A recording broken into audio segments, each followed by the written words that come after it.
Ratusan warga berkumpul dan mengikuti prosesi bakar batu dalam acara pembukaan konferensi Sinode Kingmi Setanah Papua di halaman Gereja Kingmi Martin Luther Mile 32, Timika, Papua.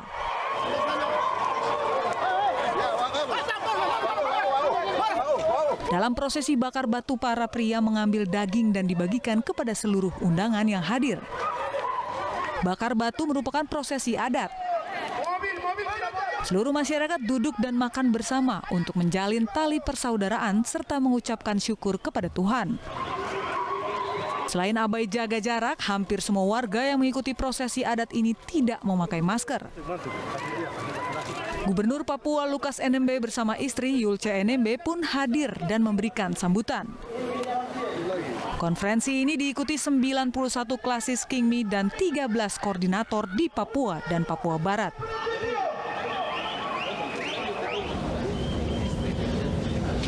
Tradisi bagi-bagi sedekah di Maulid di Serang, Banten berakhir ricuh. Seorang ibu bahkan nyaris pingsan setelah kelelahan berdesakan.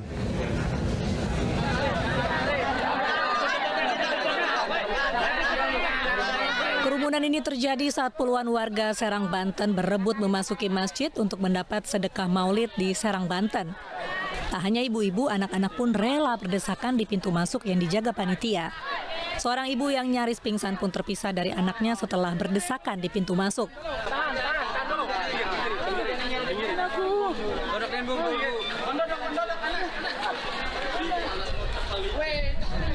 Namanya ini kan sedekah buat orang-orang yang membutuhkan, makanya setiap tahunnya alhamdulillah nggak pernah ketinggalan, ya selalu besar seperti ini.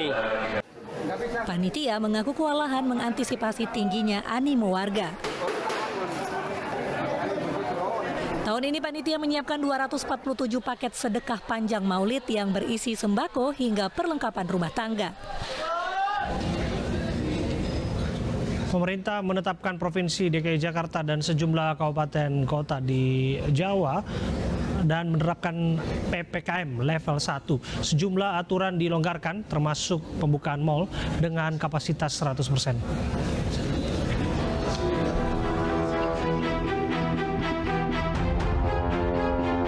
DKI Jakarta resmi menerapkan pemberlakuan pembatasan kegiatan masyarakat PPKM level 1 hingga 15 November mendatang. Dengan turun menjadi level 1 ada sejumlah penyesuaian.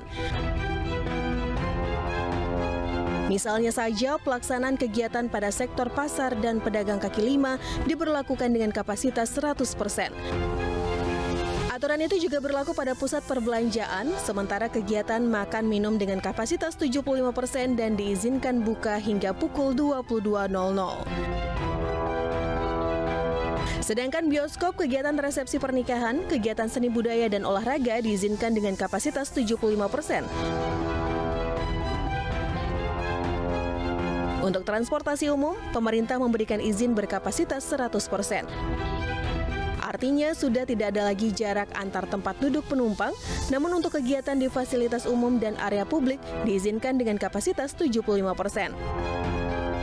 Selain itu, bagi daerah yang sudah ditetapkan PPKM level 1, pemerintah juga memperbolehkan anak-anak di bawah usia 12 tahun masuk dengan syarat didampingi orang tua.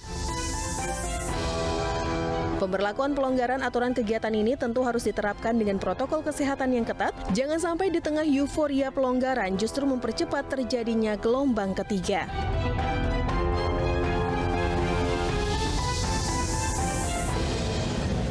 Ya, kita akan diskusikan terkait dengan pelonggaran ini bersama dengan Sony Hari B. Harmadi, Kabid Perubahan Perilaku Satgas Penanganan COVID-19, dan juga Ibu Erlina Burhan yang merupakan Jubir Satgas COVID-19 PBID.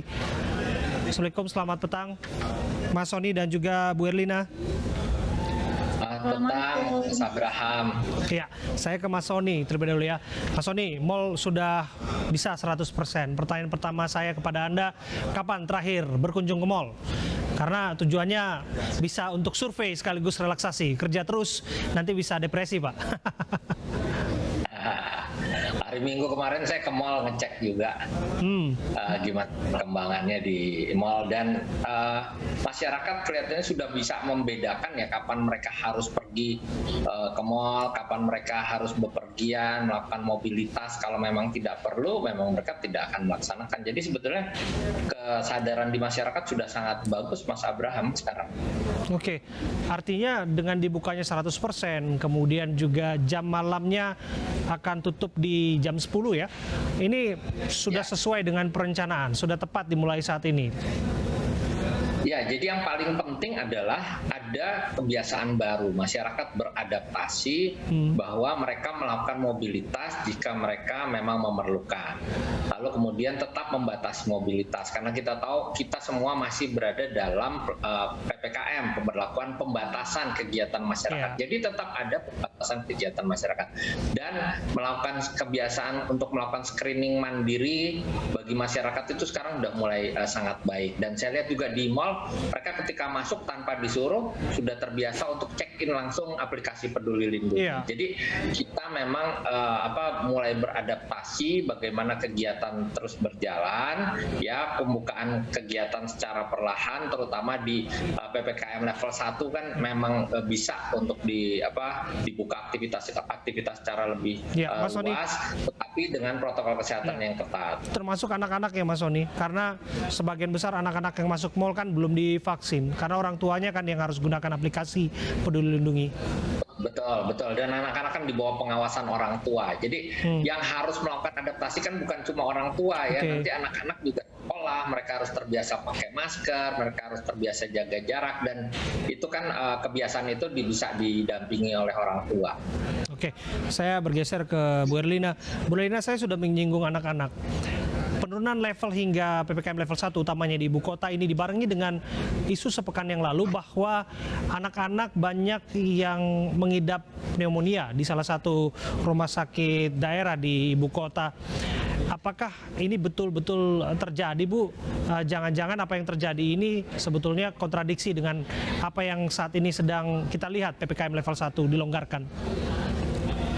Ya, baik, terima kasih Mas Abraham.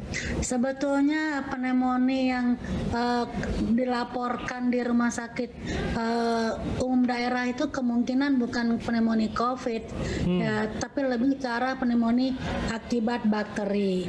Ya, kita tahu bahwa kalau COVID kan disebabkan oleh virus, nah ini disebabkan oleh bakteri. Memang untuk anak-anak terutama di bawah 5 tahun itu kita harus mewaspadai penyakit-penyakit menular, diantaranya pneumonia akibat bakteri, dan ini cara menularnya juga sama ya, lewat kondisi menghirup udara yang mengandung bakteri begitu ya. Dan bukan saja anak-anak, sebetulnya lansia juga demikian. Jadi kalau anak-anak mudah terinfeksi, terutama infeksi saluran nafas yang kemudian menjadi pneumonia itu karena memang sistem imunnya belum berkembang sempurna. Kalau lansia ini juga berisiko untuk terinfeksi di parunya atau pneumonia karena sistem imunnya sudah mengalami penurunan karena usia. Demikian Mas Abraham. Iya, kalau kita lihat anak-anak akan diperbolehkan ya, tapi bukan akan, sebetulnya kan sudah berjalan. Anak-anak diperbolehkan masuk mal, apalagi saat ini kapasitasnya 100%. Seperti yang lalu-lalu, Bu Erlina, mal pasti dalam tanda kutip ya diserbulah para pengunjung. Apa yang penting diantisipasi di balik euforia PPKM level 1 di ibu kota? Ya, pertama sih jangan euforia ya, nggak boleh euforia. Kita bahagia, gembira menyambut kondisi bahwa Indonesia sekarang grafiknya melandai, kemudian juga cakupan imunisasi atau vaksinasi sudah lumayan, dan kita tahu juga positivity rate kita sudah rendah yang memungkinkan bahwa aktivitas ini bisa dilaksanakan. Tapi tetap tadi dikatakan bahwa jangan euforia dan tetap menjaga protokol kesehatan. Jangan sampai lengah, jangan sampai kendor, karena kita sudah cukup mengalami penderitaan saat waktu bulan Juli dan sampai Oktober lalu, sampai September angkanya tinggi. Bukan saja rumah sakit yang mengalami overload, tapi juga masyarakat menderita. Banyak orang yang tidak kebagian rumah sakit, sakit, kekurangan oksigen, banyak angka yang meninggal. Nah, belajarlah dari hal itu, jangan kita ulangi lagi. Oleh sebab itu, disiplinlah dengan protokol kesehatan. Walaupun kita memang sekarang dilonggarkan, levelnya diturunkan, tapi kita juga wajib menjaga diri, jangan sampai sakit. Dan hak orang lain juga jangan tertular oleh kita. Jadi protokol kesehatan jangan sampai lengah, tetap harus dilaksanakan. Jadi ini masalah implementasi. Kita harus saling mengingatkan, begitu. Oke, saya bergeser kembali ke Mas Sony. Mas Sony, sudah diingatkan oleh Bu Erlina bahwa jangan euforia dan penting untuk mengawasi perilaku. Dengan landainya kasus, kita juga melihat bahwa masyarakat kan belum punya pola yang namanya tes PCR, tes antigen itu dilakukan secara berkala. Itu kan saat ini sudah menurun begitu. Atas dasar kesadaran itu tidak dilakukan, tapi untuk ikut acara-acara atau siar transportasi itu dilakukan. Mengapa di masa-masa seperti ini perubahan perilakulah yang menjadi kunci utamanya? Perilaku hidup sehat dan protokol kesehatan tetap dijaga.